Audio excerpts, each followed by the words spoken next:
So, hello guys, yun nga. Para sa mabilis na computation, paano natin makukuha yung ating depreciation value at depreciation rate sa ating mga assets. So, sample natin ay asset natin ay buildings. So, ganito lang, madali lang siya. Ganito lang ang computation niya.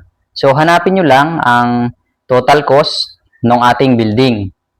Then, divide natin sa useful life ng ating building. So, which is, ilagay natin sa 20. O, yan. Total cost divided by 20 years is equals to depreciation value.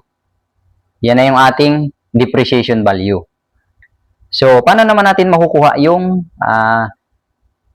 depreciation rate ng ating building? Ganito ang gagawin natin.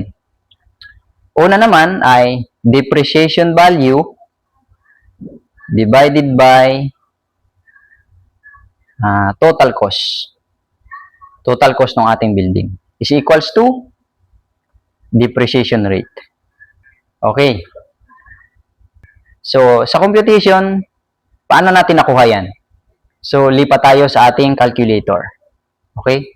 So, ito na. Nandito na tayo ngayon sa ating calculator. Okay?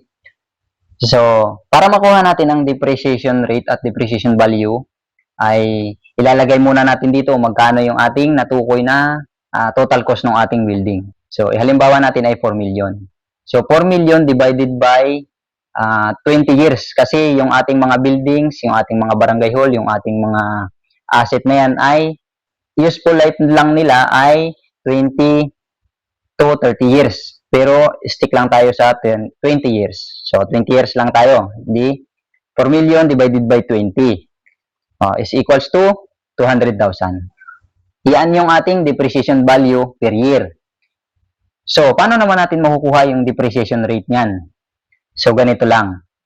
Pindutin nyo lang yung equals. So, kapag nandiyan na tayo sa 200,000, yan na yung sagot natin na depreciation value per year, 200,000. So, 200,000 divided by naman natin sa 4 million, yung ating halaga ng building, yung total cost, 4 million. Okay. So, lumalabas sa ating total cost na 4 million, meron siyang depreciation value na 200,000 at meron naman siyang depreciation rate na 5% per year. Okay, nakuha. Ito lang yung computation. Okay?